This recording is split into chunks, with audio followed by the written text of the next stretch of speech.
when I take him out to work, as long as I was looking at him, if I turn my back for a second, I look at him, he would run down there and say, well, I have to go down there. And I had to keep him. So he was just, you couldn't get any close to me. He got where I was. Samuel and that very early. And good morning, good evening, good afternoon, and welcome to Dreamy Dreamland with Sensei and Bob. We are here to tell you a story.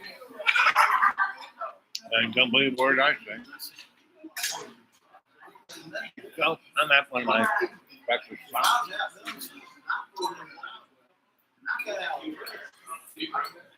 Here with the boat. And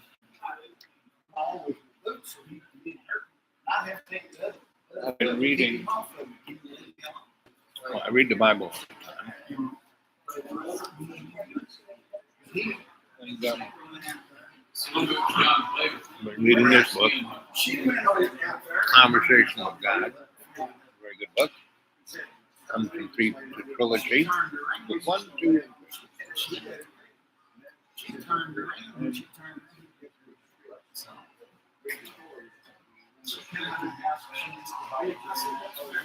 Yesterday was Sunday, and my little Baptist church is celebrating its 120th birthday. And it's a little Baptist church out in the woods. And I love Baptist church. It's about 140 members, 200 members. And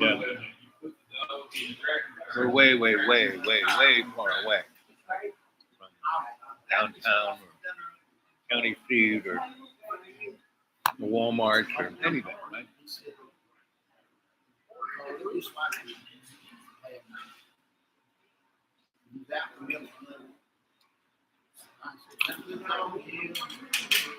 And between us,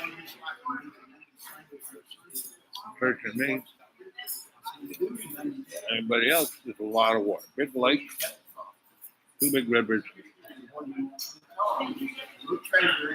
waterfalls. And this is a 200-mile square piece of property, not the church, but our neighborhood. Down between Johnson City and Mountain City, Johnson City and Kingsport, with the Appalachian chain, and Boone and Asheville, which is the Blue Ridge chain. And we are the Sawtooth Mountain accordion range, squeezed between those 2 big mountains. And the Roanoke Valley, that is also between the Appalachian and the Blue Ridge.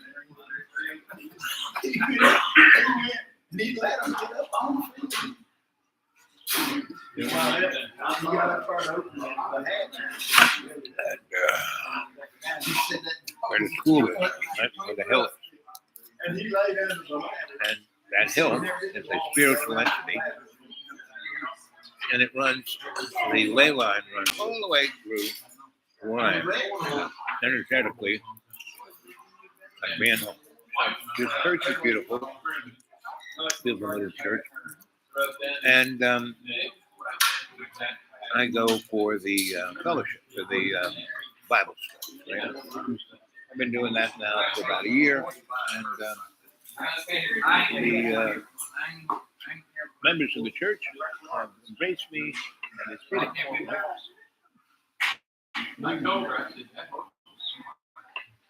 Because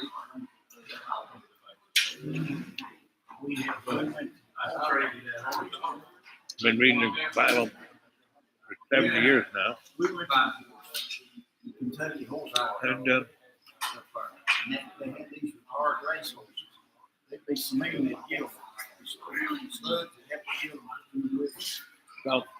they had a car. So the church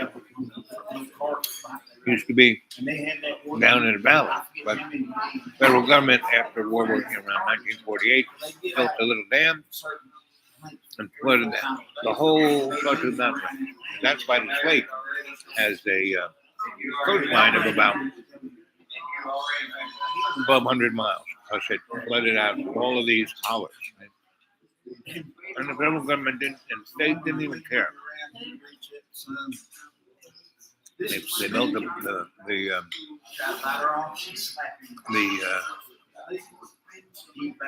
dam and filled it up with water. It took about a year to fill up, more or less. And as the water started reaching people's houses, feds came up, hey, you better move. Here's a few dollars for your property. A lot of people had to move out of here. Nobody had the money to rebuild a house or buy land or do anything, even though the land was cheap. But the people of this church, they took their church apart and moved it up to where the water wouldn't get to it, off of the county road. The county road was just being put in at the time. There were no roads. There were little farm roads, little Forest Service roads, and that was about it. And now we have one county road that does this, and we have all these rich people moving out. Destroying the road, destroying the property, destroying everything. But that church was on, so they were celebrating their 120th birthday. And they had two past ministers, G&D. And these guys got up and did their ministering thing, and they really, good preachers. I mean, they weren't, this church never had the money to get a real formalized preacher. So, all the preachers in this church for 120 years have been from there and learned on the job. And then you double that up. so they told stories. Another other beautiful thing, there were still, there were 20 elders who were in there between 80 and 100. And they were the ones who built the church to begin with. They were the ones who moved the church to begin with. They're the ones who, developed all the programs. They started giving food to poor people before any other church in the state. They were getting health care for the people before any other church in the state. Still churches don't do it, right? But they expect you to be rich if you want to come to their church. And so they had a big party and had dinner afterwards. So the service took about 2 hours.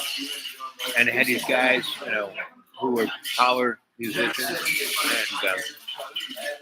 And the two ministers were musicians. And so they played some really seriously good music. And it was just beautiful, right? So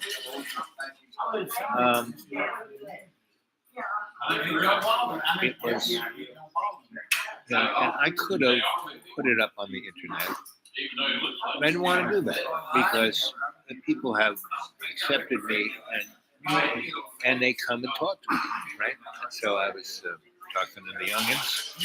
I sat and had dinner with them.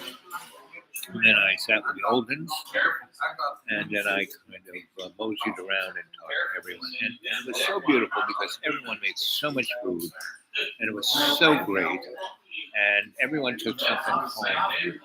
And the minister's wife and a few other people, they made a big box full of styrofoam things that you cook dinner in. Everyone's phone is coming up. There's an alert.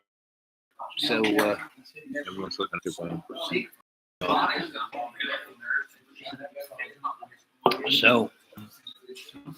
So I didn't share. I just wanted to tell you how beautiful it was, and compare it, to John.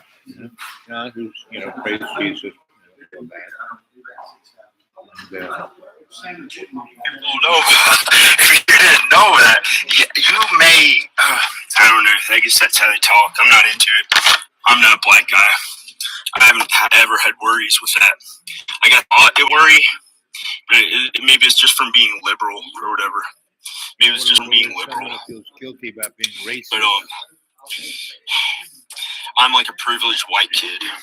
I didn't take a shower for 2 days, but I'm like a privileged white guy. I haven't taken a shower in white 2 kid years. who was kind to minorities and everyone anyway. Your body doesn't You know, really need it. Right? And so I'm gonna get in the car to drive. You know, they didn't have. Here's my.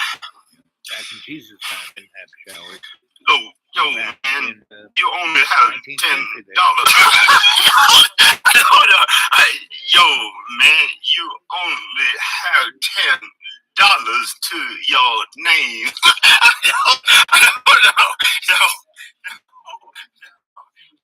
I have this. I have some money. I have some money to make. Go out there and work. I have like. I've got $300,000. I've got $300,000 net worth because I'm 45 years old, and it took me a while to get it. Fuck my big man, are you trying to pretend I'm a fat asshole dude? Having any kind of money? I haven't. Look, man, I ain't fucking around with this. I don't know. Looks like my leg's skinny. I better get out of here.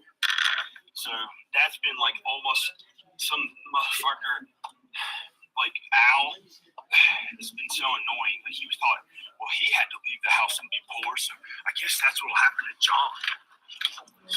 Shit. Is he trying to fucking kill me? I had to work 10 times as hard as that fucking kind human being Al. He's one of the most kind human beings I've ever met, and one of the biggest slobs on earth I've ever met. He like literally has shit on the crack of his ass.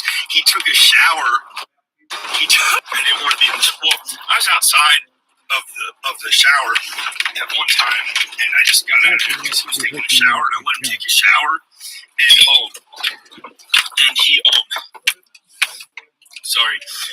he took an entire shower and got all ready, and I have this new blanket, and it was on this little couch next to a tree in my room up there, and in one of the rooms up there, I own the whole house, but my dad's gonna own it. I'm gonna get enough cash to go to LA and work, like really a bunch of cash to get to work for another, you know, to make more money. So because LA is expensive, and it would be a miracle that it.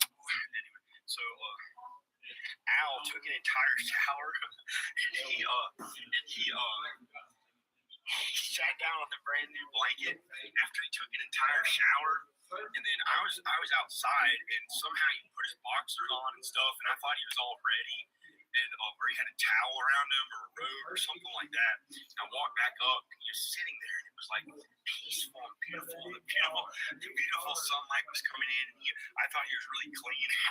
I thought he was really clean after he took a shower, and he was all ready, and he got the rest of his clothes on or whatever, and then he got up and walked away, and he went down the steps and went downstairs, and then I looked where he sat down right in the blanket, and I thought he was all clean, and there was this beautiful sunlight coming in, it smelled clean and good. And then right where he sat down, like he had sat down naked right in the blanket, and right where his ass crack was, there's a line of crap. There's a line of crap right where his butt crack was. Like right where he sat down on it, because he didn't like clean his butt crack enough to not have shit on it.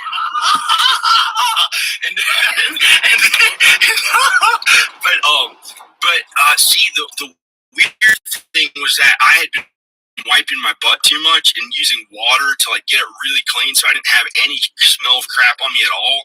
And is this filming? And I did that so much, I got really clean because I didn't want any trace of a bad smell on me. So and so I wiped my butt really well with water and toilet paper, And the dogs, when I would go outside, sometimes they didn't like it because they couldn't tell what it smelled like. Because I got a little smell in my body. And they're like, why doesn't he smell like anything? They didn't like it. And because I like being really clean, I didn't like any trace of any crap or anything on my entire body. He's driving down our bumpy driveway at the speed. It's like, so that was probably, I don't know when it was. I mean, I haven't really been there since February. And before then, probably a whole year and a half. And before then, another year and a half, right? I was really only with John, from, he bought the place in September of 2015.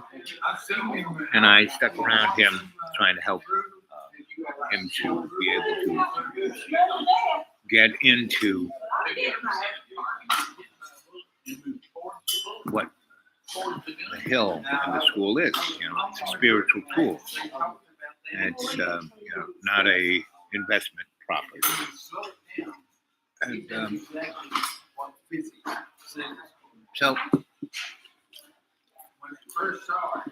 I called Johnny Toilet, the Canary, and the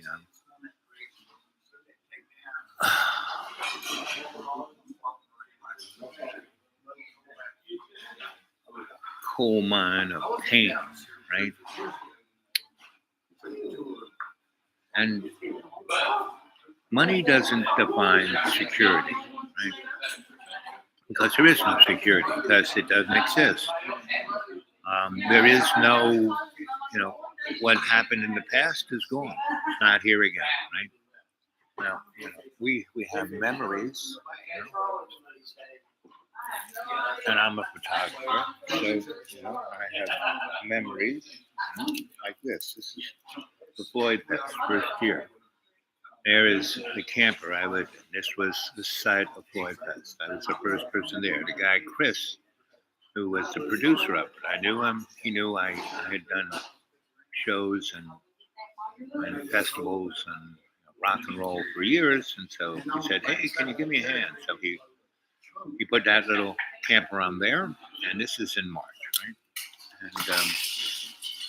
And here it is in April, and I'm putting a road into this, right?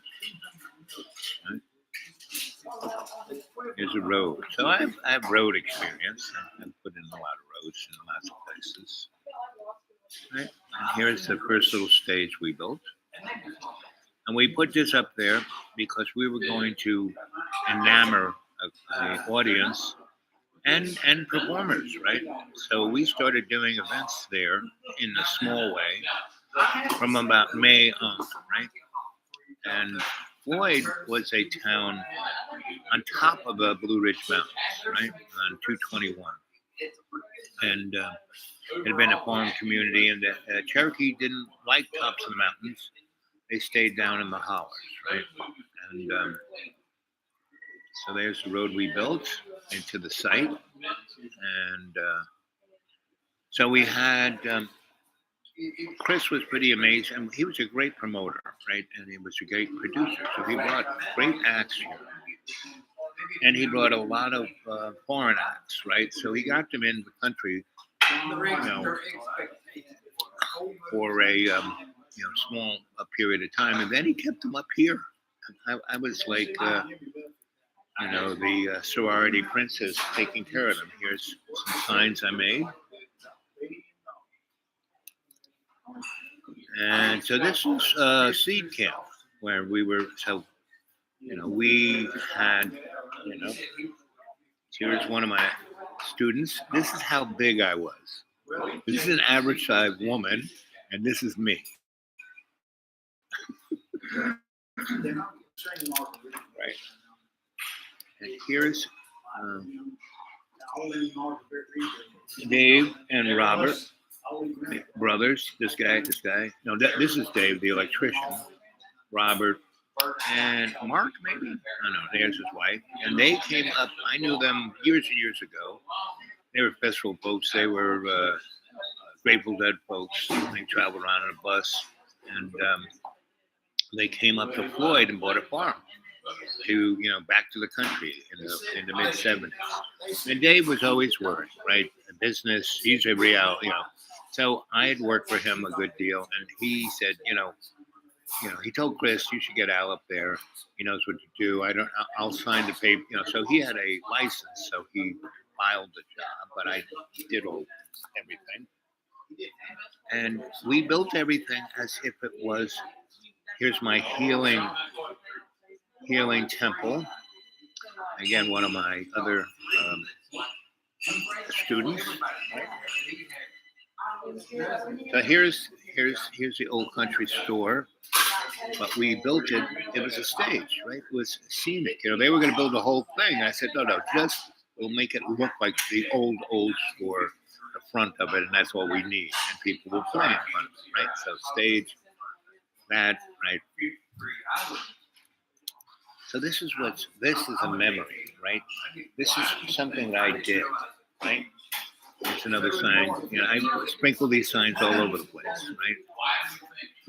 And I didn't really get paid for this, Chris, took care of the bills, but I didn't really get paid, right? And I went and got a crew of artists. So the first thing I did was I made sure that there were a couple of cemeteries up there. So, first we put a gigantic fence around the whole 200 acres, and then I fenced off these areas so the chipping hippies wouldn't destroy the cemeteries. And the old folks who lived up here in the two churches that were nearby were very happy. There's Bella. So one of the rules: no dogs, no animals. You're gonna have like 40,000 people. You don't want to have animals. Dog shit, blah blah blah. But one animal that could be there was Bella, and she was very, very polite and very happy to see everybody, and everyone got their dog thing up on Bella. Right? Here's one of the artists that helped. This is still Seed Camp, right? And then Chris's girlfriend's dad showed up to see how his money was being done. So this is Seed Camp. I laid this out for all the people who were working on it. This is the place where we hung. Thank you, Princess. You're welcome. Just a little more up. Yep. We built an old school stage. The first 2 years we had were rental stage, right? But we built a number of foundational points that first year that we put the soundboard on and light towers on, because this place, when it rained, it was just unbelievable mud, right? And so after Seed Camp, 3 months of Seed Camp, about a week before the show, all the vendors showed up. And so it was a great party. So here's the African Showboys who stayed. Chris brought these guys here in June and then brought them all over the East Coast and play another shows that he was promoting to get everyone to come to the big Floyd Fest. So they were living up there with me, and I started a garden so we could grow vegetables. And they were like at home. They would just look at these guys. They were just happy to be growing vegetables. Right? Now John works out, or says he does. Look at this guy. You know how old this guy is? He is 48 years old. Well, I know James. All these guys are over 35. Even this guy, he looks like a kid. And I built them in Africa, because there were other bands coming from Africa, so I built an African building. So see this fence? This was the fence around the whole 200 acres, right?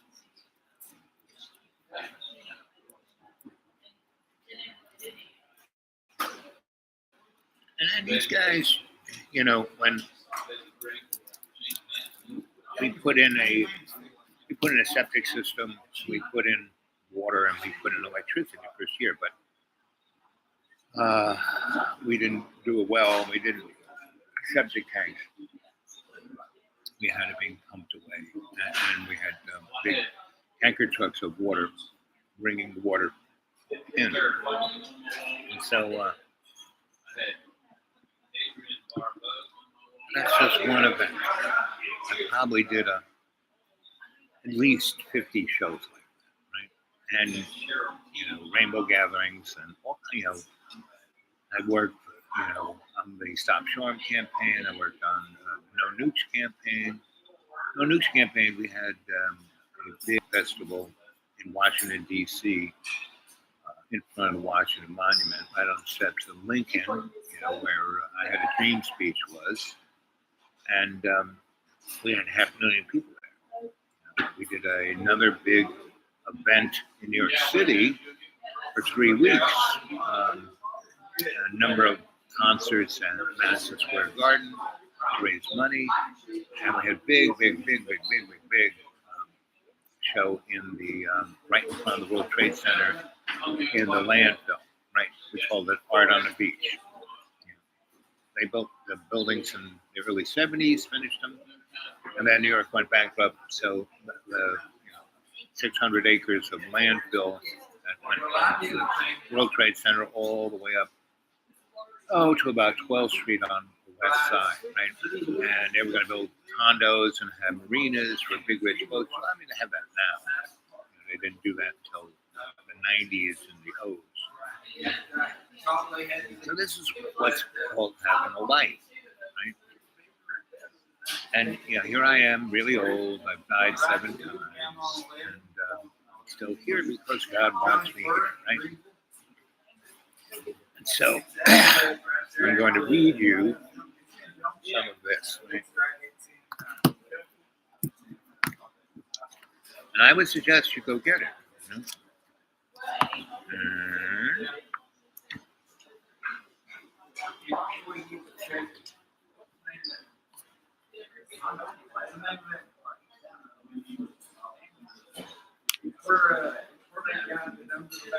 So the guy who wrote the book, his name is Neil Donald Walsh.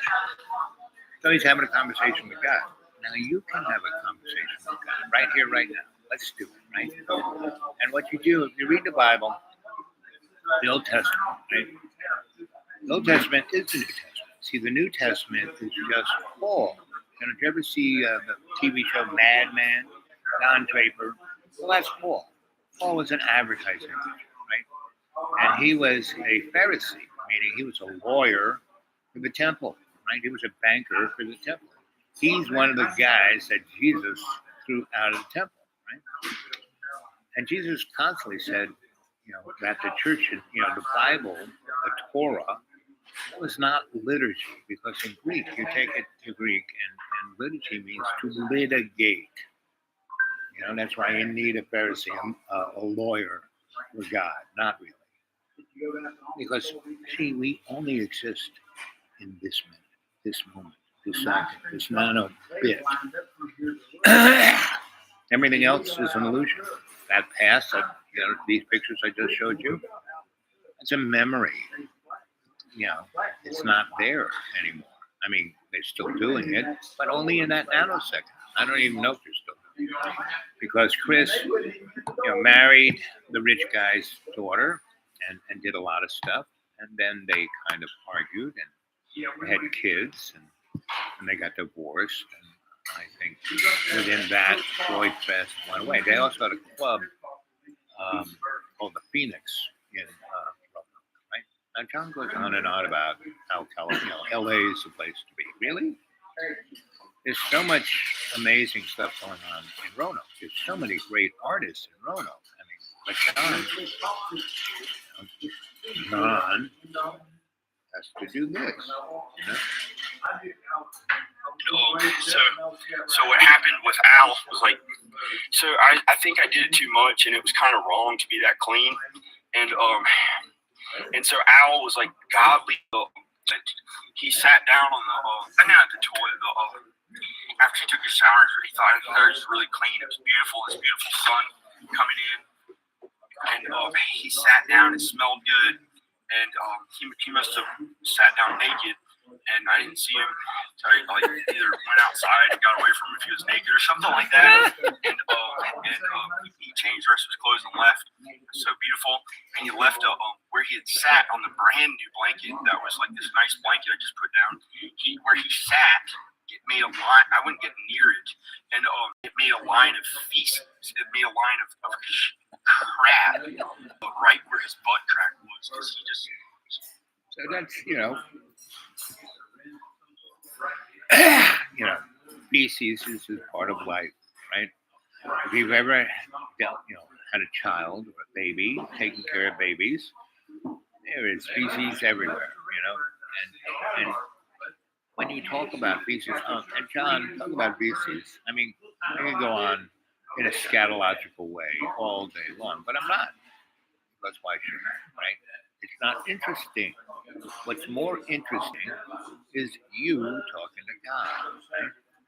You hearing love's co-creation in your heart, right? Now, I really care about John, my friends, and I don't give up, right? Doesn't mean I gotta be there, doesn't mean I have to, I can't, I was a shrinky boy. I was a, socially active theologian. I was, involved in my community, as I still am, right? Because as long as, I'm here on this earth, that's what I'm doing, right? Not stuff for me, not, my net worth. My net worth right now is, $18. Whatever I got in my pocket is my net worth, right?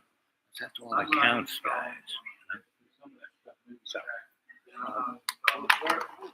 all that counts.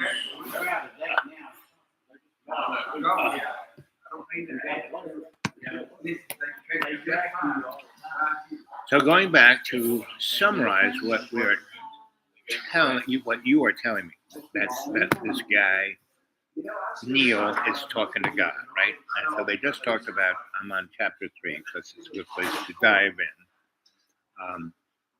And this is chapter 3 of book 2, right? There's 3 books. It's a series. Book 1, 2, and 3, right?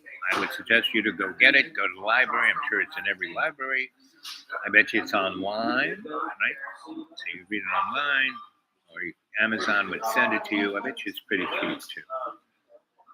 So here's Neil talking to God. So this is Neil talking to God. So going back and summarizing what you're telling me, I seem to come up with these main points. 1, life is an ongoing process of creation. And I constantly talk about God is love's co-creation, right? Unconditional. That's what we're supposed to be doing with God.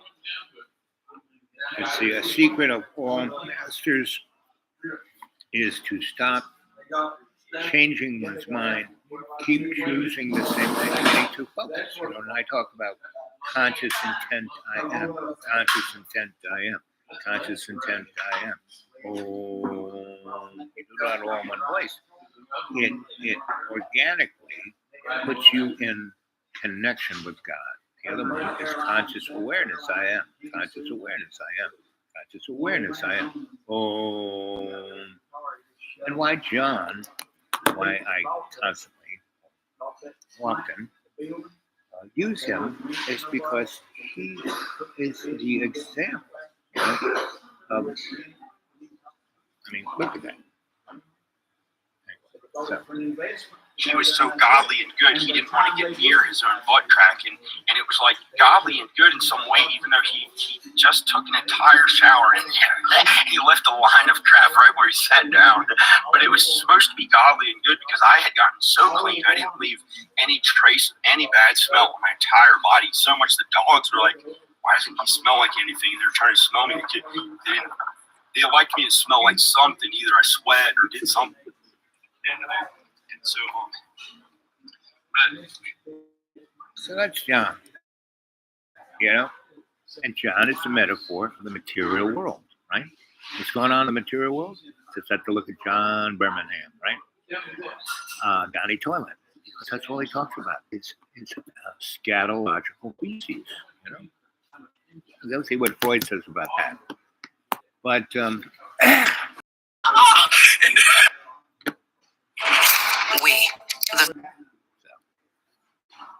we'll go back to this guy. Changing one's mind. Keep choosing the same thing. Don't take no for an answer. You know, the we and me, right? So say we all. You know, we call forth what we think, feel, and say. And say thinking is an artifice, right? And so you're basically being bombarded by exterior thoughts all the time. And so when you're thinking, that's what it is. Feeling, you have, you know, these organs in our body, and you have, you know, in our colon, you know, that John is so scared of, billions of little individual brains, right? Spirits, souls. You know, your real essence, your real spirit is in your colon, right? Your biomass. What keeps you healthy, right? So when you think about it, I want to be, you know, I'm a dead man walking. Why am I walking? Because God keeps me in service to Him. I am God's slave of God. I'm here to do what God wishes me to do. And I have no idea what it is. I just live my life and all the things that God wants me to do. You know, does God want me to be an A-lister? Well, I was above A-lister. I was a dude, right? So I don't need to do that. But if I need to do it again, I'll do it again, right? I help put together. See, my best skill is to work with people, bring the best out of other people, right? That's why I do this YouTube, to bring the best out of you, right? It'd be great if some of you were to chat. You know, let's see. It's a chatty thing work. Let's see. Yep, it works. So let's see. Life can be a process of creation or reaction. Right? And John, again, that's a great example of the person in pain, in the cave of pain. John Birmingham, Johnny Toilet, is the canary in the mine of pain. Right? Life can be a process of creation of love or reaction to fear and self-loathing. The soul creates, the mind reacts. Right? The soul understands what the mind cannot conceive. Right? So John can't conceive any of this because he's always in his mind. He's always in his fear. Right? He's always creating fear and self-loathing. He will tell you himself, he's body dysmorphic. I don't care. My body is not me. You know, my body is an avatar for love's co-creation, right? And I'm in my 70s, so this is what a body looks like in his 70s. You know? And I live in the woods, not in a house. I live physically in the woods, you know, tarp over my head. Wintertime, right? And I don't have a shower. I have a garden hose. I do squirt myself off every now and then, but and I shit in a slit trench. Right? I have for most of my life, and I'm wondering how John would handle that. Stop trying to figure out what is best for you. How you can win the most, lose the least, get what you think you want, and now start going with what feels like who you are. I feel like love's co-creation. Right? And every day and every way I take the piece of the earth and I make it stronger for all our relations, not for me. Your feelings are your truth. Right? Johnny Toilet stuffs his feelings out. That's why he he has to clean his asshole. You know, I mean, he uses more toilet paper. Last time I was there, all the sewer lines were clogged. I mean, he's got like miles of sewer lines that were clogged. And the smooth move guy who has like a super duper little robot fire hose that shoots a Jet H supersonic stream of water can take out anything and then sucks it out. He said he had never seen that, and he was hitting it, and George put it together with cast iron, right? So he didn't put lead oakum. He just stuck these pipes together, expecting, and he was, if you don't use that much toilet paper, it doesn't get stuffed up. Everything flows downhill, and worked fine for me for 15 years. But John put so much toilet paper that everything so shit was coming out everywhere. Shit, just, on one little sheet, if there was. I don't think so, because I didn't, sit on any sheets. I didn't sit on his bed because it's so high up. It's like the Princess on P. I sat on his little bench, that he would do presses on, because that's the perfect height for me. The couch, it's not even a couch; it's a board with a pillow on it. And it goes way back, and if I sit on that thing, I can never get out. But that nice little bench, I mean, I take the shower, I would go over there, I would dry myself off, and I put my clothes on because I could. But any other item of furniture in John's house, because it's IKEA or it came from, Amazon, no. So anyway, I don't remember this issue. But his house, I had a choice. So as the shit was coming through the walls and dripping everywhere,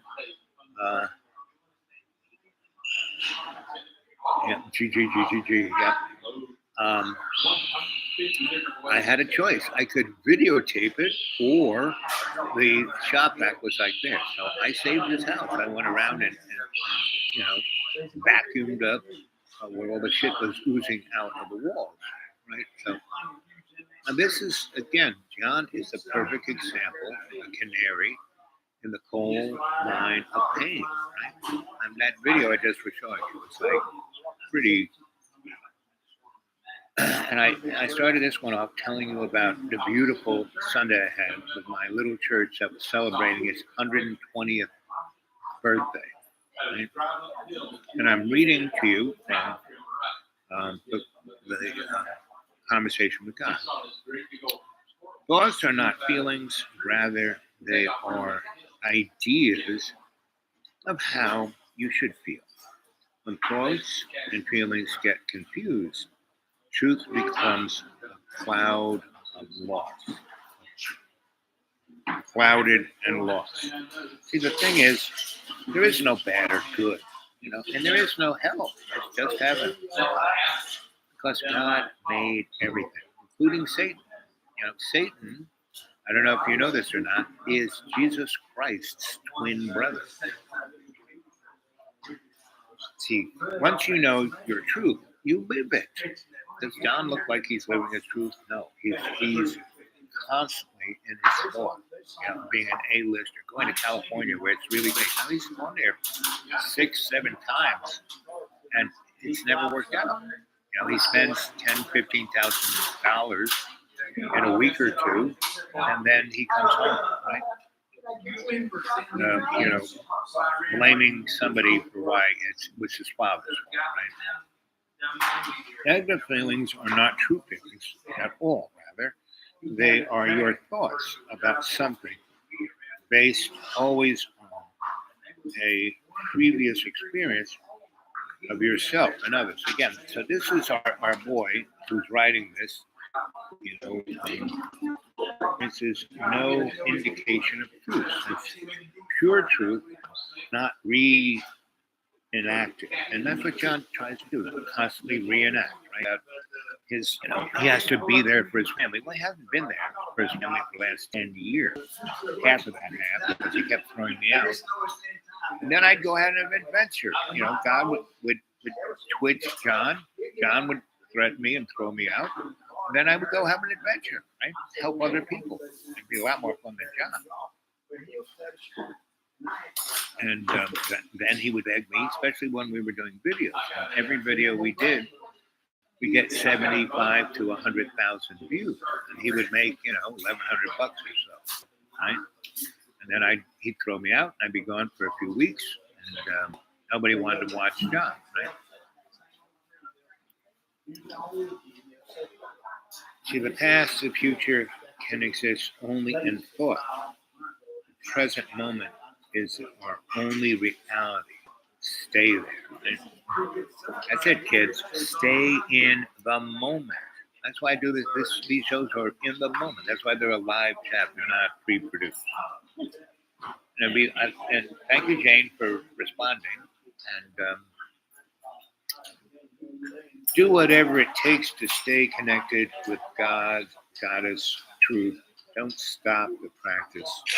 Prayer, ritual, meditation, readings and writings, whatever works for you, and stay in touch with all that is. So that's why I read the Bible. That's why I read books like this. That's why I write. I got 18 novels since I came here. I came back from John, not to really go back. I visited 4 times. I got here, spring of 2018, right? 18, 19, 20, 21, 22. Here it is, 26. So 5 years I've been here. Now time flies, right? And I've been a lot of other places too, right? So I would say I've been out in the deep green at least 3.5, almost 4 years, right? And a pretty constant at least 6 to 8 months, right? So I would take little journeys. I went off to about 2 weeks ago. I went to visit a bunch of different people in different places for about 4 days, right? And I came back. I've been here ever since, right?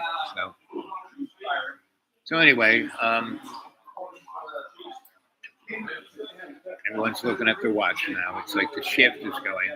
Half the people who are getting up from breakfast, the other half are coming in. Is it lunchtime yet? No, still breakfast. How much? 59. At least an hour's worth of time here. So I'll read you some more. So do whatever it takes. And then he says to God, so how was that? As a recap. God responds, great, so far, so good. You've got it. Now, can you live it? I'm going to try. Now, I would respond, don't try, do, right? That's my response to my Padawans. When they go, I'll try. And no. I say, no, don't try, do. Now, you're not perfect. Just do your best. You do your best. It's all God can ask. Right? And God says, good. Yes. Now, can we go to where we left off? Tell me about time. There is no time like the present. I like that. There is no time like the present. You've heard that before, I'm sure, but you don't understand it. Now you do, meaning that's all there is. The present, this moment, right here, right now. John Smith, I'd rather hear about Crone or whatever than watching John dressed up as Ronald McDonald. Yes, exactly. And that was when we did that. I would tell stories about all different things, experiences, having a life, and trying to motivate John into having a life, right? And so that's why I'm reading you guys this book, Conversations with God, by Neil Donald Walsh. Good Irish book. Three Irish names there.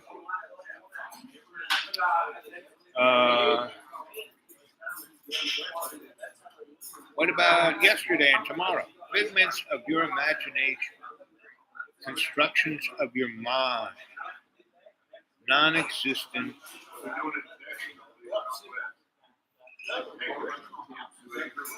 in non-existent in the ultimate reality of the moment, right? Everything that ever happened is happening, and ever will happen is happening right now. And that's how I live my life. My life is right here, right now. And all those things I did in the past is right here, right now. That's why I show you those pictures. It's right here, right now. When I tell that story, it's right here, right now. That's why I'm a Griot, because I'm talking about stuff that happened, but I'm bringing it into the right here, right now, putting in a reference that you can use to make your life better. You know, and talking about fecal matter is not going to do that, right? Especially coming from Johnny Toilet's point of view, right? Now, you know, I don't give up on my friends, right? And John is such a cornucopia of Christine Baker. What happened to John? He's dead? Well, you know, I don't know if he's ever been alive. You know, that's the real question. You know, a great deal of the human species are zombies. And John is, you know, he is a good, if this ain't the physical representation of a zombie, I think that's zombie-ish, don't you? Right? That's a zombie. He's the Walking Dead. Right? That really is the Walking Dead. You know?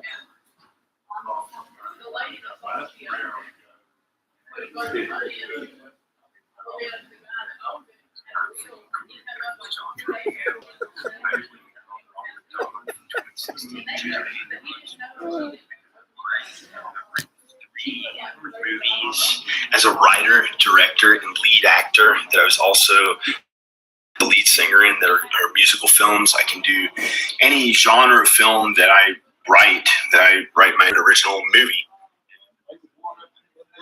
Check out my channel. I'm moving to Los Angeles. I'm going to be a huge ass A-list actor. I'm already kind of famous, so I'm pretty cool.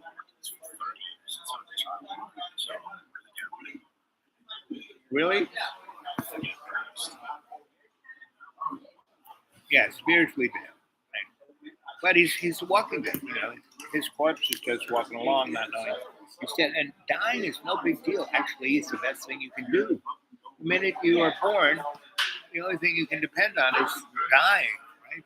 And that's the gift. You know, that's the gift that keeps giving is death. Right? One should not be scared of death. Death is not, you know, something, and you're not going to hell either. Even Hitler went to heaven. Because if you look at everything that any really bad dude did, like Nebuchadnezzar, right? You know, and Daniel, Daniel and the boys, right? And they were brought into, the court. Because, see, the thing is, the Jews, they seem to have a history of just having a hard time. Well, their hard time is like John. They do it to themselves, right? At least historically, right? And, you know, when Babylon, see, they didn't go and capture them like, the Anglos captured the Africans in Africa, where they just kind of brought them to farm lands and turned them, into, machines of burden. No, the Jews were, middle management. They were there to, be the bling, be the investment banker, be the lawyer, be the doctor, right? Be the scribe.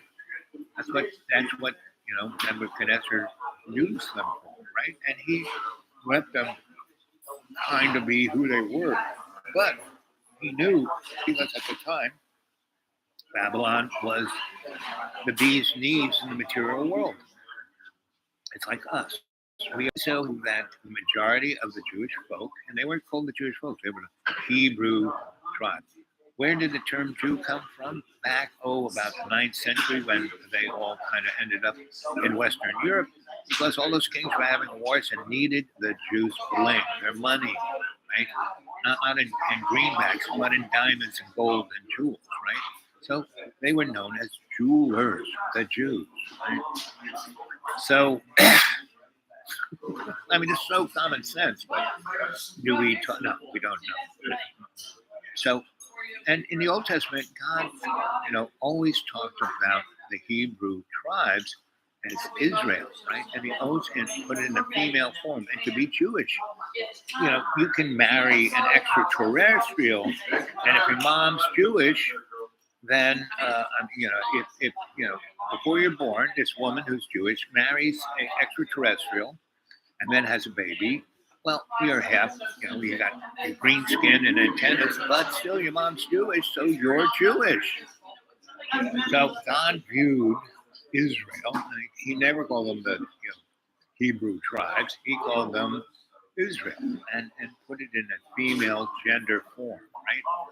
And he always, whenever he got upset with him, it's like his bad girlfriend, she's a harlot, And basically, the oppression or the slavery that the Hebrew nation was constantly putting itself in was going to other cultures like Babylon, like Egypt, and easing, instead of eating their defined diet and living the prescribed Orthodox life, they were eating at Hardee's and going to Chuck E. Cheese in Babylon, right? So that's, when Moses was sent to get the Hebrew nation out of Israel,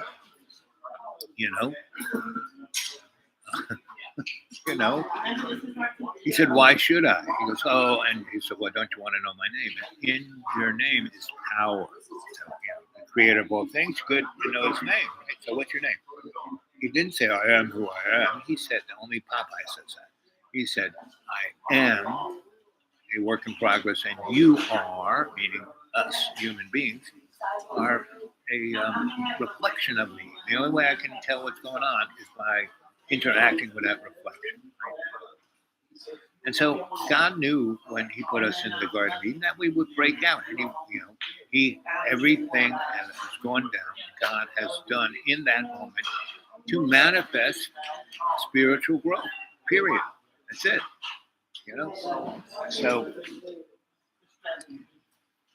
God keeps going on. And everything that ever happened is happened and ever will happen is happening right now.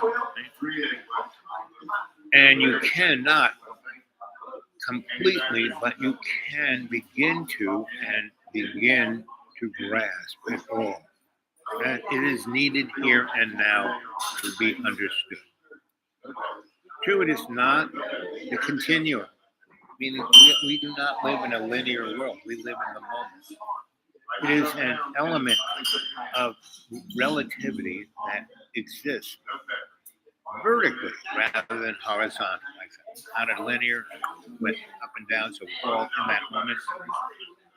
Don't think of it as left and right thing, a so-called timeline that runs from birth to death for each individual and for some finite point to some finite point of the universe. Time is an up and down thing. You are not a wave or a particle. You are a wave and a particle, right? And good morning, good evening, good afternoon, and welcome to Dreamy Dreamland here with Sensei Al Bob. I'm here talking to you. We almost had 5 people. Now it's down to 1, AI and me. It's 2 thumbs up. Thank you very much. We're having a nice little, please explain, spirit of God. So, spirit of God is us, right? It's love's co-creation. The only thing that is real is love. And when Jesus said, you can only get to heaven or to God through me, because he is God, right? That's why there's the Spirit, the Father, the Son, Holy Spirit, right? They're all one thing. It's hard for people to understand, but if you understand that everything is in one moment, you can see that they could all be hanging out together, right? So Spirit is us and everything else, right? All our relations, every feathered, furred, skinned, scaled, semiconductor, everything That's spirit, right? God is the prime mover. That's love. The prime mover is love, nothing else, not power, not E equals MC squared, no other equation. And how to get to love is through forgiveness, and that's Jesus, right? So, and you can live in that moment unconditional forgiveness. Like John says, mean, hurtful things does mean hurtful things, and I forgive them all the time. Now, that little cheeky monkey of me, that psychosocial cultural forensic anthropologist, why, did I even spend any time with John? Well, because, man, he was the poster boy of humanity's foibles. Everything that, and all he can talk about is shit, because that's what he is. Shit. He's Merida. He's diarrhea. Now, I have the same, I'm in my mid 70s, and I have everything. My dad died at 98, never having a cavity. My mom had cottage cheese for teeth. Of course, I've got herpes. I'm a gummy boy. And, she had lots of people owing her favors, so she knew a dental surgeon who invented implants. So in the 60s and 70s, he said, "Hey, would you like to be my guinea pig? I'm going to put some implants in your mouth." So she did. And she says, "Well, what do you want? Do you want him to look like a refrigerator or stainless steel?" She said, "Stainless steel, and give me 2 fangs." But she did. She looked like Bela Lugosi. She looked like, what you would call it, a James Bond villain, right? Because she was. But she's my mom, so she had some good things about it, and I played to those good things, and that's why we got along great. I mean, I electrocuted her 6 different times. She tried to kill me a couple of times at birth, and then when I was 11, when I had a science experiment go wrong, and she was driving in, it exploded and freaked her out. She drove her favorite Cadillac into the in-ground swimming pool, right? Nearly drowned. I had to get her out of the car. Once I got her out, she put her hands around my throat. I'll kill you, But she, at that time, was smoking like a carton of cigarettes a week. So I just, Kung Fu was on TV, so I knew to do this. Broke her vice grip around my neck, and I ran away from her naked because the explosion. I looked like a barbecued, a red lobster Yule Brenner, right? I had no hair left on my body. My skin was this, it was just not, didn't blister, but it was this red all over. Right? Even my penis, even my asshole. I mean, I couldn't see my asshole, but I'm sure it was. And so, because it was the field collapsed, I made a bubble chamber, and I was making, energetic field of prana, which is a zillion times more powerful than a hydrogen bomb, right? And instead of having super duper, cryogenics, I had dry ice. I was using. My mother had this glass little half globe that she would put over cakes, right? They could look at it, but the bugs couldn't get at it. I put it, made a vacuum table, and it sucked it down, and I was making my very exotic environment in there, and it just wasn't doing it. I was almost doing it, but everything I had there was either from my mom's kitchen or out of Mr. Anderson's garbage pit, right? So when I was at Cornell, they couldn't even do that, and I was doing it on my family's front lawn, right, in the neighborhood. And so it didn't work, and so I went over and I was like trying to jiggle it. Not a good thing to do with a force in nature stronger than the sun. And I was jiggling it, and all of a sudden the vacuum broke, and whoop, I was enveloped in the plasma, right? And it was pretty big, about 20 foot wide, and it was quite interesting because that plasma was a time dilation vortex. So I looked around for what seemed forever. It was only a nanosecond, luckily. Otherwise, I would have been burnt to a crisp. But I could see the past, present, and future, not just me, but everybody. that was quite interesting. And there was a Russian physicist that Stalin stuck in a black hole, and he would do that to people who were really smart. Now he knew he shouldn't kill them because at some point he might need them. Like all his generals and aviation engineers, he kind of stuck in jail before World War II, and then World War II he kind of took them out. I didn't kill your family, and I didn't kill you. And yeah, you are pretty thin, but I'll give you a couple good meals. And how about let's winning this war here? And so he had this physicist who was like, whoa, baby. And this guy, out of a stainless steel tube, made a time vortex change. Right? That's all it was, a mathematically fitted tube, right?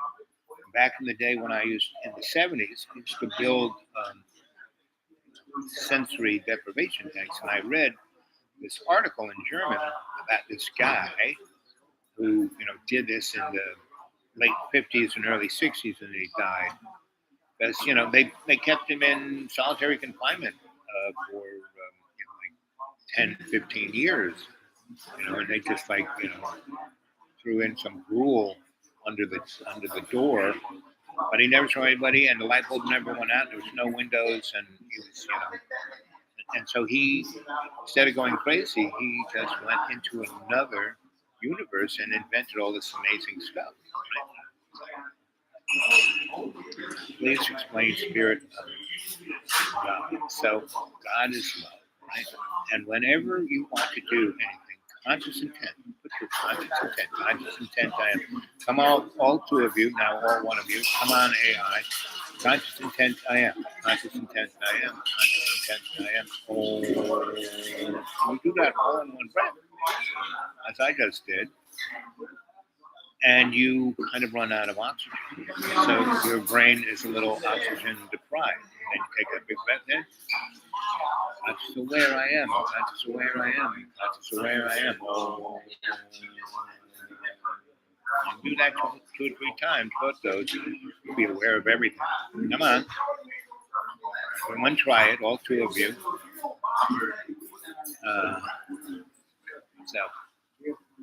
Well, you keep doing that. Conscious intent I am, conscious intent I am, conscious awareness I am, conscious awareness. Oh. And I'll keep reading it. Now picture, let's see. Time is not a continuum. It is an element of relativity that exists vertically rather than horizontally. Don't think of left to right thing.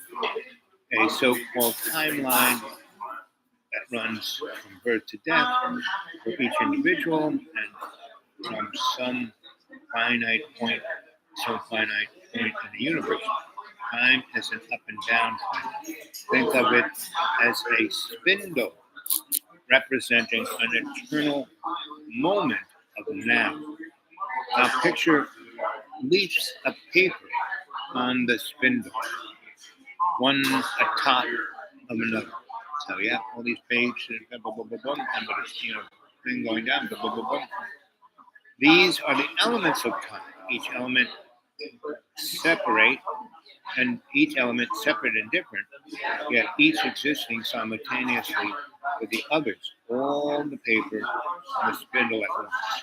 As much as there will ever be, as much as there ever was.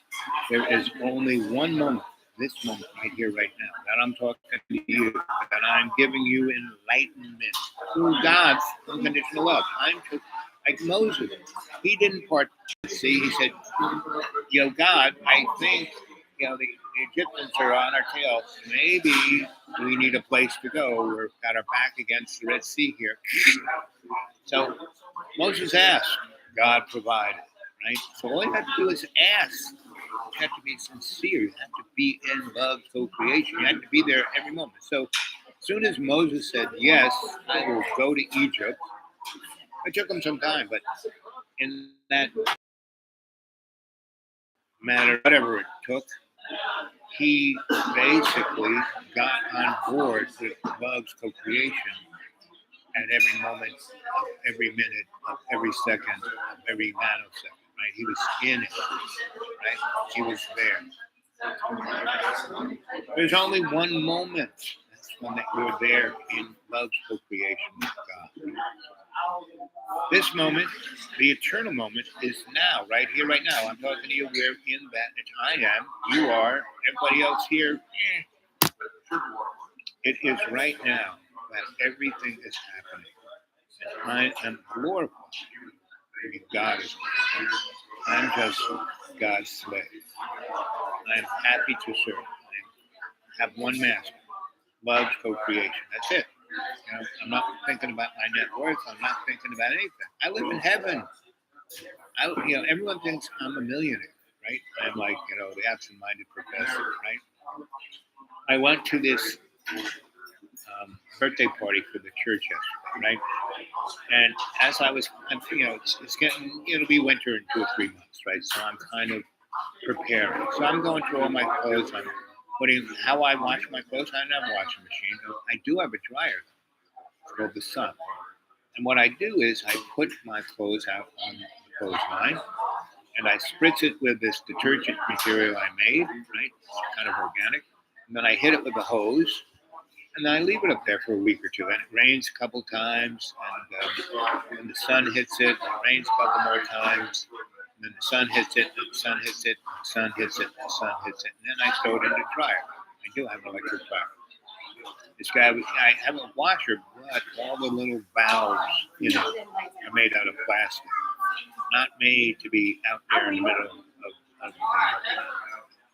the forest when it's 60 degrees below zero. And a little bit of water that's in that piping inside that washer expands when it freezes. So it works kind of for about 2 or 3 years. And then I used it a little bit too close towards wintertime, and enough water stayed in those little valves and cracked it. So it didn't work. And then I used it I just put a hose in the washer and let it do this. And then the pump that pumped the water out, it went defunct. But, that's not bad. I got it out of the garbage. So it lasted me a good 4 years, give or take. I'm still working. I fixed it. It didn't work. And basically it had semiconductors, right? So what I did was the little black box that you couldn't fix because it was all semiconductors. You got to have the duly officiated repairman to do it. And that's your life. I mean, God is the duly officiated repairman of your life. If you don't go to God, and you think you can get to it, just look at John Birmingham, Johnny Toilet. And he's a great example of not going. Now, I would say 20% of this. See, I don't have sympathy. Sympathy is, it's not too bad. Get out of my way. What I have is empathy for John. Been there, know what it's like. Let me help you out. Well, I try to help him out for 3 or 4 years. I still try and help him out, but I'm not going to. I'm getting older every day, and every time he throws me out, that puts my life at risk. And I got other things to do with God's love. So the 32 times that John threw me out, and God brought me to someplace other than to my hand, was a miracle. I've experienced so many. I mean, I've been shot twice and lived, right? And each time I got shot, I got grazed in my side. It could have, like that much more, it would have hit my rib cage and shattered and pretty much punctured every organ, right? But it just grazed my skin. I have a little, you can't even see this one, right? And I have another scar of put my arm up to keep a crazed guy from trying to stab a mother and child. You can kind of see them, right? There's scar, that scar there. And I study martial arts. I know how to. I try to do. It's a little bit too far from my kung fu days, so I couldn't just grab the blade like this. I kind of, and I didn't have much time to think about it, so I just put my arm up. That ain't a miracle. I don't know what else. The other bullet wound, this guy was about to shoot this other guy, and then the full-on gunfight was going to happen, and it was a little apartment in a city housing project, and it had about 20 guys with guns, and about 6 grandmas, and about 8 moms, and about 12 kids, and we were all in the same room. And I knew I wasn't going to get shot. I mean, everyone knew me. Everyone knew my partner was out there, the angel of death. And if I got hurt, she was going to kill everyone, not the mommies and the grandmommies and the kids. But I first interceded and said, well, everyone put your gun down. Let's get grandmas and mommies and kids out the door.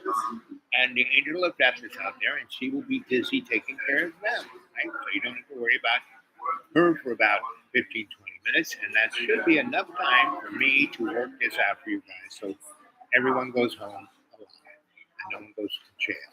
Because I had the authority. If I didn't say, oh, these guys should be put in jail, they wouldn't be put in jail. So, I'm negotiating, and these 2 guys the 2 OGs just want to kill each other. There's one guy, they all got their guns, and half these guys have MAC 10s that are like Uzis, and this one guy starts to raise his gun. He's going to shoot the other guy. He didn't care how many people die, and so I grab the gun by the barrel and push it down towards the couch where no one was sitting. Hopefully the bullet would stop there. And he pulls the trigger. And then the gun jams. That one bullet didn't hit me, but the expelling gas that I was holding the barrel blew my palm off. So that's, you can see the difference between that flat palm and a real palm, right? And these were all but it didn't hit any veins or arteries, or it bled a good deal. And my partner came in and beat the crap out of everyone. And the SWAT team was right there to get the mommies and grandmommies and kids out of harm's way, down the hall, down the staircase, and then they came and arrested them. And I, normally I would take people down and get them booked and give a report right then and there. I would put them in their best light. And I said to the SWAT guys, take them away, throw the book at them. Right? So that's how I live moment to moment, for God's benefit, for God's will. I'm there to serve God. I am God's slave of love. I do everything in love, co-creation. And every one of these shows I do this. Right? So we're whittling away time down. So let's see. I'll read you some more of this. There's only one moment, this moment, the eternal moment. It is right now that everything is happening. And I am glorified. There is no waiting for the glory of God. I made it this way. See, God's kind of an impatient guy, right? I mean, you can read the Old Testament. He's always, but he never takes it out on us. All the wars and death and dying and punishment, we do to ourselves. Right? Sodom and Gomorrah. God did not turn those people into salt. We're a bag of water with a bunch of trace elements. The majority of the trace element is salt, right? So when that whole city unplugged from God and just did whatever the heck it wanted, it was turning itself into salt. See, I made it that way because I just couldn't wait. I was so happy to be who I am that I just couldn't wait to make that manifest in my reality, meaning us. So, boom, here it is, right here, right now, all of it at once. And that's how I live my life. Now, I'm a moron 40% of the time, so I can get, my thought can get caught up, but I always kind of, okay, oh yeah, I forgot. Okay, I'm sorry. Okay. There is no beginning to this, and there is no end. See, within the isness is where you experience. You are greatest sacred. Your greatest secret is lies. Everything that we call material is a lie. Our ego is a lie. You can move in consciousness within the business anytime and place you choose. I mean, that's what when I show those photographs of events, that's what I'm doing. I'm moving you into that time and place, showing you what it is. And what does Johnny Toilet do? He talks about the same thing. He's going to California. His kids, his family, what's important. No, he has to take care of that little girl. That's not even his, right? Maybe whatever, you know. And again, his kids are product. His two boys, are product of Danica and him, and they're both batshit lying to themselves about everything, right? So. And both come from well-to-do families. Those folks don't have to worry about money until because they have nothing really to back up. They bridged all of their existence on a lie. Their net worth, their house, their car, or whatever, right? And all my material stuff is useless crap, but I find a use for it here, there, and everywhere. Most of it I give it away. So,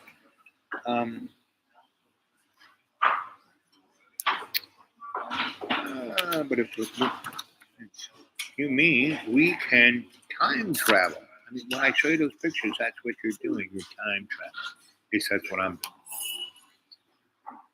Indeed. And many of you have. All of you have, in fact, and you do it routinely. It's called sleeping, dreaming. Usually, what you call dream state. That's why this show is called Dreamland. Haven't you got that already, guys?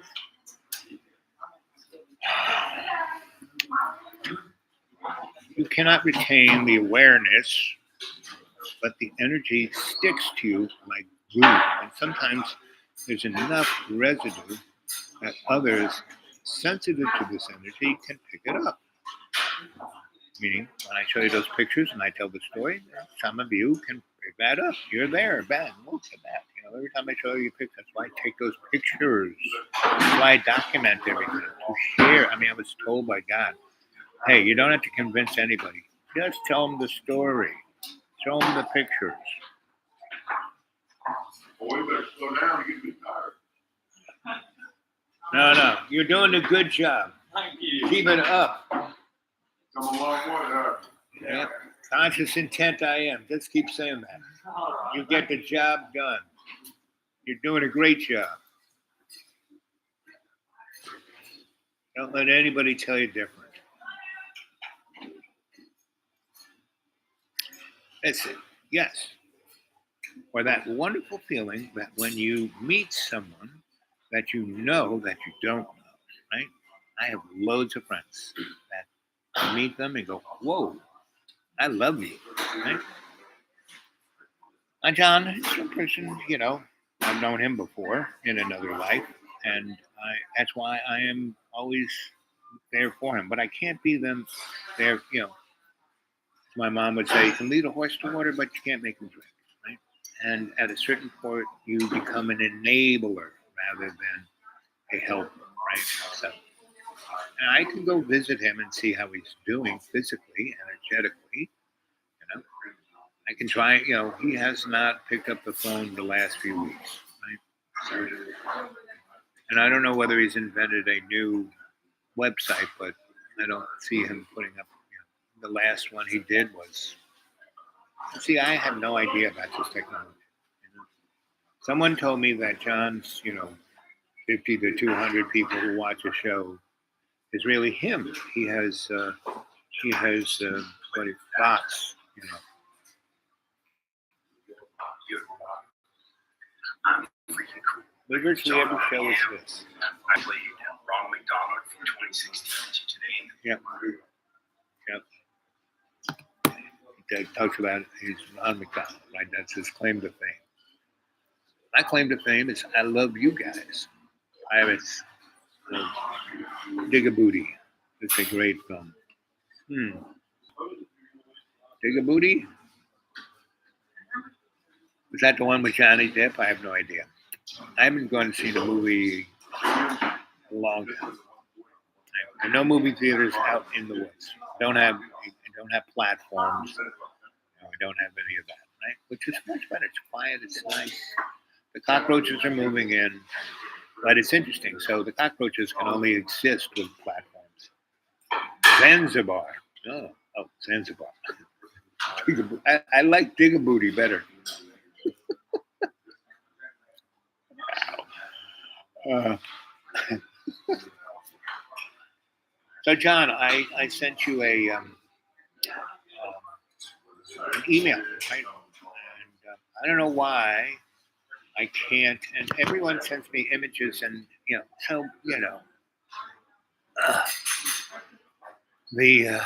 the powers that shouldn't be allow me to do this show. They understand the power of it, why they let me do it, but they make it difficult. And when people try to get a hold of me and they send me pictures of their palms, I'll get one out of the 5 or 6 they send me. But I think I went back into my imaginary mirror and looked at your palm and basically saw it. Was that any help? Did you get the email? You are the John Smith, I think it is.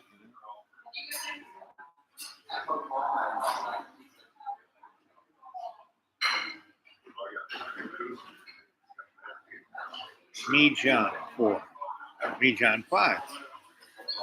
Now where Me John 1, 2, and 3 are, I can't find. That's where the pictures are. So it's stuff like that. Michael Jackson. Hey, here we are.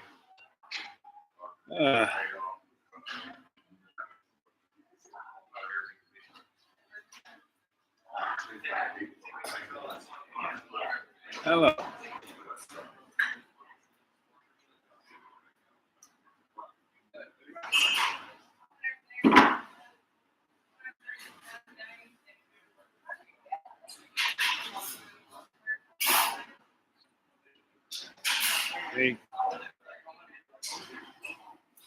Half the emails I get are just spam trying to get me to do something with my phone. I mean, the only reason half this stuff works is only because God lets it work. God intervenes, right? So, because again, I am dropping a shamanic pebble into the World Wide Web. Right? And all that which is wars and rumors of war and pestilence and famine, they are just there because, I mean, again, Daniel's a great story. Here's this guy who, he goes with the tribe into Babylon. The king brings him into the court because he's a smart guy. His boys can interpret dreams better than all his magicians. So he has them around. So he wants them, he wants to give them a great house and swanky clothes and the best of food and prostitutes and all the above. Everything the court has to offer. And the boys say, no, thank you very much. We appreciate it. We're just here to serve. And we will live our traditional ways. We will eat our traditional food. And the king goes, he knows that, no, I want you to get addicted to the materialism. But he wants their insights more than he wants to force them, right? So he cuts in between deal. They can live their life, but they can't go out and show it off to the rest. Because the rest of the tribe is going for it hook, line, and sinker. And that's why Jews, stay in these places they land in, right? And that's why they were out in the desert for 40 years, because there was no place for them to land and be addicted to somebody else's culture, right? That wasn't God's, right?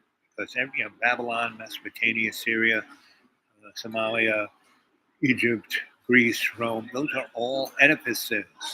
Everything we got out there in the material is an edifice.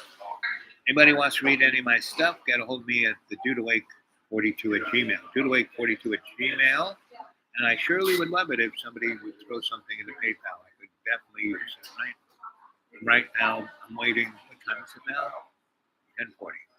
Later, I'm going to spend the last of the, I live on $400, so I'm going to spend that to finally finish everything in my suspension, right? So my wheels won't fall off, right? And my car will, it's in pretty good shape. It'll be ready for the winter, right?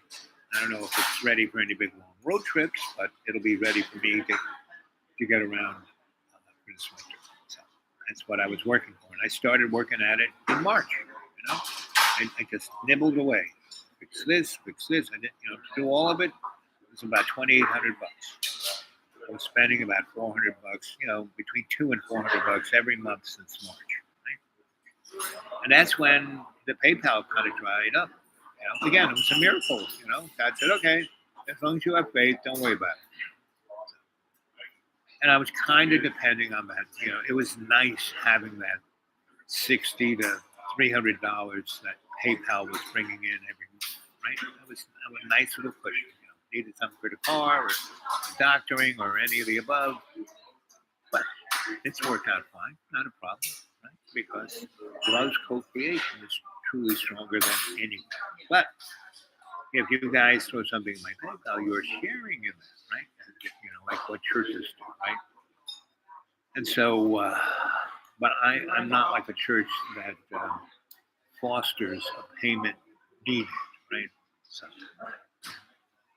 But anyway, yesterday's big 120th birthday party of our church, I was cleaning the site up, and so I have all these pallets with stuff that have been in the woods for the last 20 years that have been in boxes and plastic bags and covered by tarps, and then the leaves would fall over it.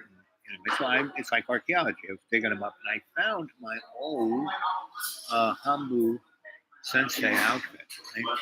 And a white jacket, white pants, what you do katas, right?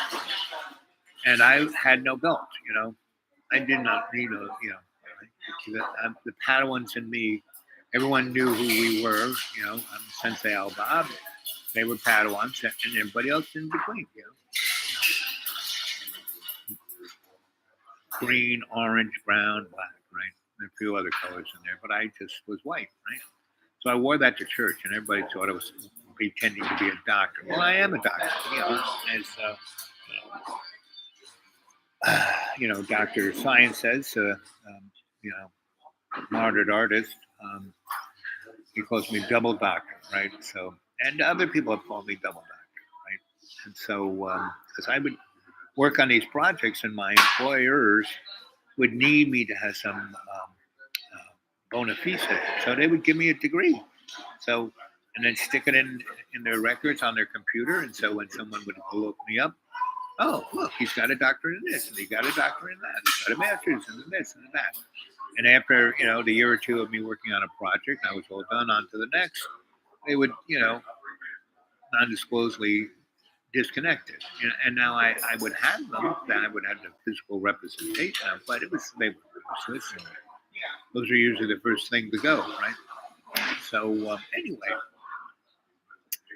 I was wearing that outfit, and all the kids understood because they all call me Sensei. Oh, you're Sensei. And this one little kid said, oh, you don't have a colored belt. I mean, other people, when they would tell the grown-ups, oh, he's just wearing his Sensei outfit. Oh. And then the guys who knew anything about my, well, so where's your belt? What color were you? And they did not understand what a Hambu was. Hambu is a sanctuary. It's not a school. It's a place where people come to do spiritual work, not martial arts. You may practice katas, you may do push hands, you may do tai chi, qigong, but those are to energetically raise your chi, right? And align your chakras, right? So that's what you're doing watching this show. The four of you are my cadre, and you are my Padawans, and you are being energized and alive, right? And so go off into this day and be in that moment of God's presence, right? And if you need any kind of reference of how the world is misguided in the material world. That's why we have Johnny Toilet. You know?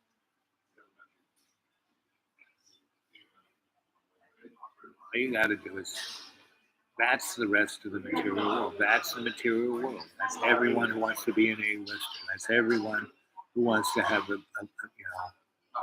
what, lots of money, power.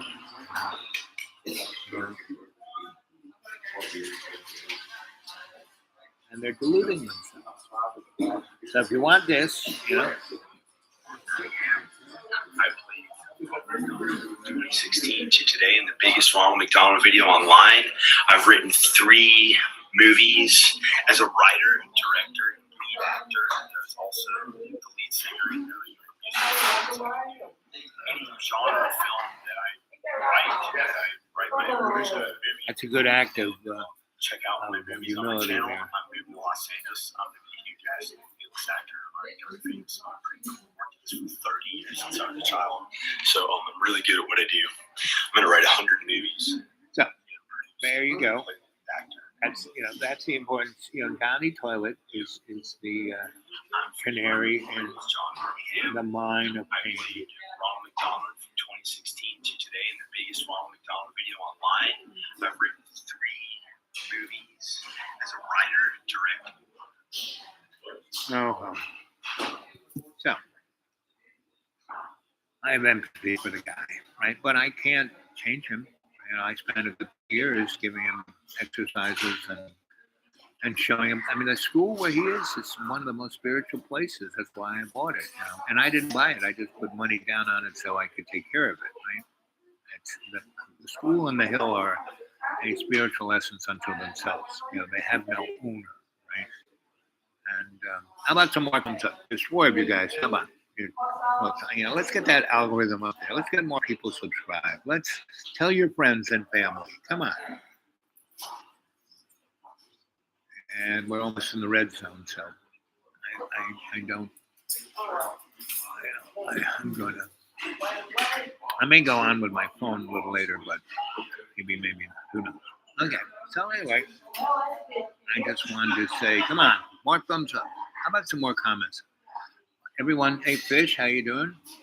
It's not worth your time. Yeah, exactly. But I live in the moment, so. And I have 3. I'll tell you about my 3 guardrails. I do not get involved unless I have a workable exit strategy and I'm going in harm's way to get the innocents out of harm's way. Right? Number 2, I do not get involved. The first one is doctor, do no harm. Second one is getting the innocent out of harm's way with a workable exit strategy. Third is I do not get involved unless I can learn something that from the experience that will help others.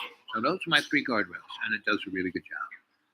And so pretty much I've tried them all on John, and that's pretty much not happening. So anyway, so all who have been part of the chat, I appreciate your presence and your effort. And I hope you enjoyed the show. And all those, the majority of you who watch it later, the majority of the audience is not live. The majority of the audience is folks who, people have commented that they don't even watch TV anymore. They just watch my stuff. It's like, that does not mean, John, those won't work. Right. And if he gets into the moment of love's co-creation, John's life will change like that. But I can't do anything to force him to do that. Tried. I expose him to lots of different things. And so. Gratitude, yes. And, John has no other friend than me. I'm a true friend that I don't give up on. But that doesn't mean I have to be there and have to interact. I call him 3 or 4 times a month, and if he doesn't answer, that's I call him 3 or 4 times, maybe 10 times. Same time I have a group of people I talk to if I get a bar. Right? So anyway, I'm in the red line, so I gotta go.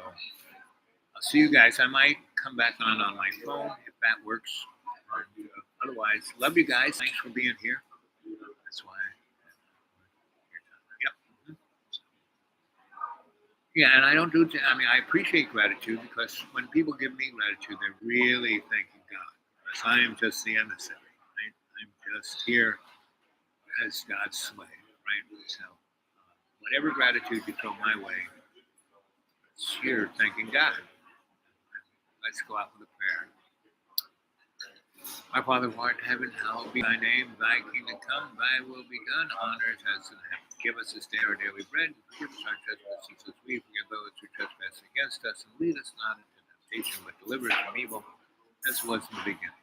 It's now, ever shall be, world without end. And in every day and every way, let us take the peace of the earth and make it stronger with love's co-creation in this moment by being consciously aware I am and consciously intent to be God's co-creator of the world.